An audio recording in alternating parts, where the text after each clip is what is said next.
अस्सलाम वालेकुम, this is me Mohammad Hafeez Rafiq. Last time हमने चैप्टर नंबर 3 डिस्कस किया, board of secondary education Karachi SSC part 1। इसमें हमने आपको 3.2 3.4 कवर करवाया और साथ में उसको बताया कि कितना इंपॉर्टेंट चैप्टर है। और फिर आखिर at the end of the video जो है, at the end of the lecture जो है वो 3.2 और 3.4 में हमने आपको समझाया कि किस तरह से 25 ईयर्स में जो है 26 ईयर्स में जो है वो क्वेश्चन आते रहे हैं, लिहाजा वो चैप्टर इंपॉर्टेंट है।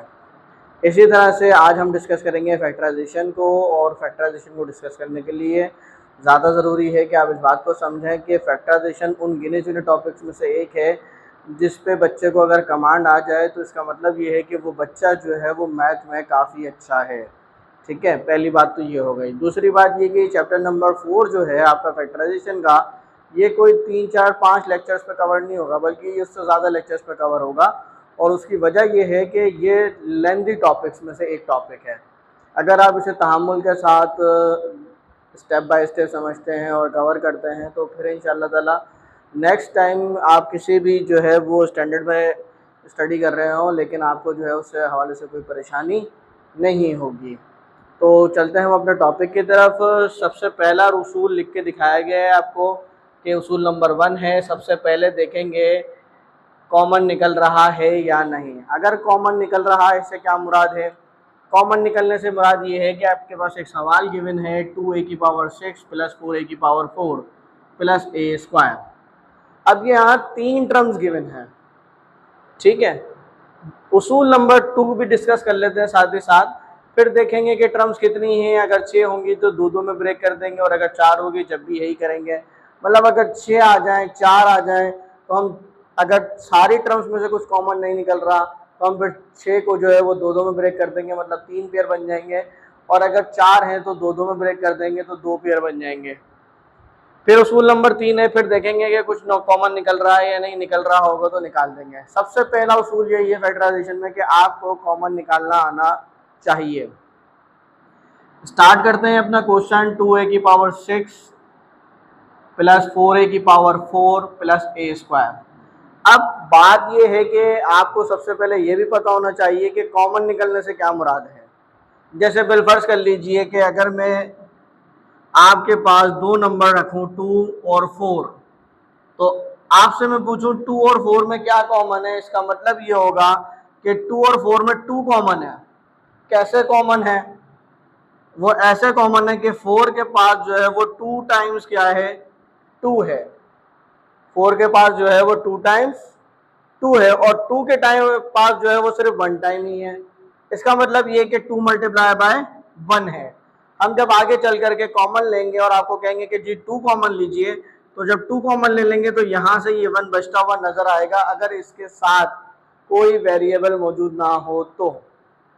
एक बात। दूसरी बात ये कि अगर आप पावर के साथ इसी एग्जांपल्स को लें, किसी वेरिएबल के साथ 2a की पावर 4 प्लस 4a की पावर 2, तो हम यहाँ देख सकते हैं कि यहाँ 2a की पावर 4 है और 4a के पावर स्क्वायर है।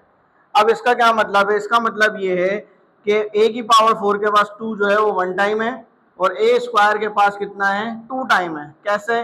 2 मल्टीप्लाई बाय 2। और यहाँ क्या है, 2 मल्टीप्लाई बाय 1, a की पावर 4 और a स्क्वायर।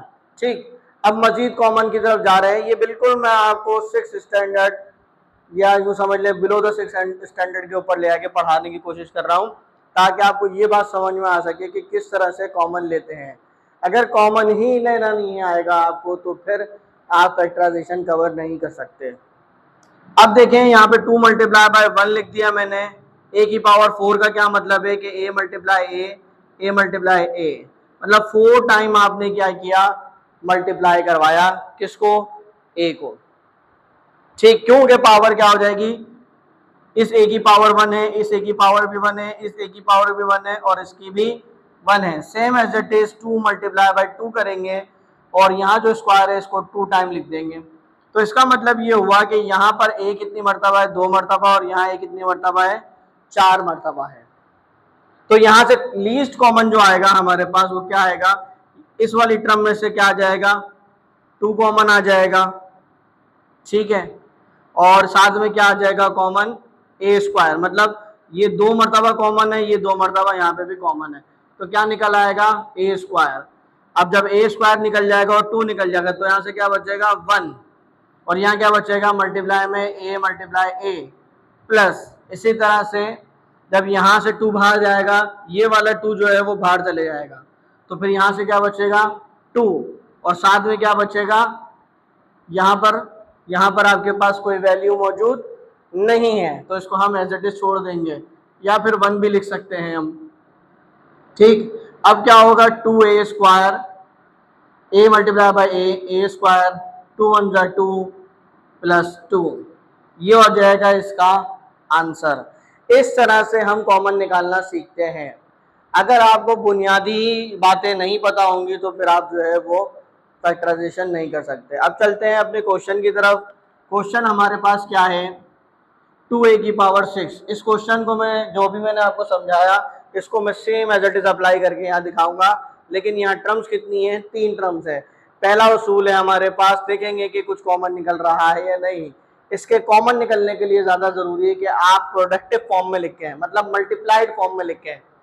तो क्या होगा 2 तो एज इट इज रहा, अब a की पावर 6 है तो a जो है वो आप 6 मरतबा लिख के मल्टीप्लाई करा दें, 1 2 3 4 5 और ये 6।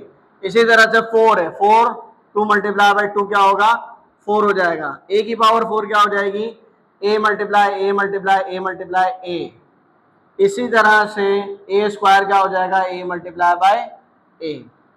अब आप देखें कि जो कम से कम वैल्यू कॉमन आ रही है वेरिएबल के एतबार से वो क्या है a की पावर 2 है, मतलब a स्क्वायर है, तो हम क्या कॉमन ले लेंगे a स्क्वायर कॉमन ले लेंगे।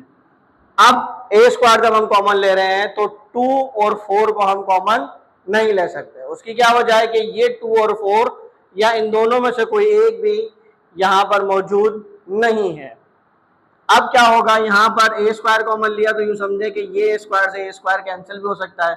आपको समझाने के लिए बता रहा हूं कि a multiply a multiply a multiply a बचा, और यहां से क्या बचा 2 2 जा 4, और यहां से क्या गया ये 2 a कट गए यहाँ पे, क्योंकि a स्क्वायर क्या लिया हमने कॉमन, क्योंकि इनमें से भी ये 2 a बाहर आ गए, इनमें से भी ये 2 आ गए, और इसमें से भी ये 2 a बाहर आ गए। इसका मतलब a स्क्वायर बाहर निकाल दिया।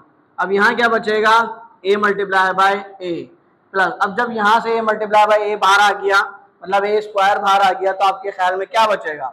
यहाँ पर ऐसा नहीं है कि 0 आ जाए कि सर जब आपने दोनों ही बाहर निकाल दिए तो फिर क्या बचा। बेसिकली होता क्या है कि जब a मल्टीप्लाई बाई a को डिवाइड कराएंगे a मल्टीप्लाई बाई a से, तो ये कैंसिल होने पर ये 0 नहीं आएगा, बल्कि यहाँ क्या आ जाएगा 1 आ जाएगा।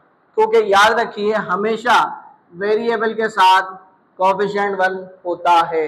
एक वेरिएबल अगर कहीं लिखा हुआ है तो a की पावर 1 होगी, a का कोएफिशिएंट 1 होगा, और a के डिवाइड में भी 1 मौजूद होगा। सिर्फ वेरिएबल a मैथमेटिक्स अलजबरा में कहीं पे भी एग्जिस्ट नहीं करता, सिर्फ a एज अ अल्फाबेट नहीं हो सकता। a की पावर भी होगी, a का कोएफिशिएंट भी होगा, और a के डिवाइड में 1 भी होगा। ठीक, तो जब आप यहाँ से बाहर निकालेंगे इन a स्क्वायर को तो आपके पास यहाँ पे क्या बच जाएगा 1 बच जाएगा। a स्क्वायर 2, अब ये 4 टाइम बचा है तो a की power 4 plus 4a square plus 1, ये इसका क्या आ गया आपके पास आंसर आ गया। आई होप सो कि आपको समझ में आया होगा। जिस कदर मैंने आसान करके समझाने की कोशिश करी है, इस कदर नॉर्मली 9th स्टैंडर्ड में समझाया नहीं जाता, और आपको टाइप्स भी पढ़ाएंगे इंशाल्लाह ताला। नेक्स्ट वीडियो में मिलते हैं। अल्लाह हाफिज़।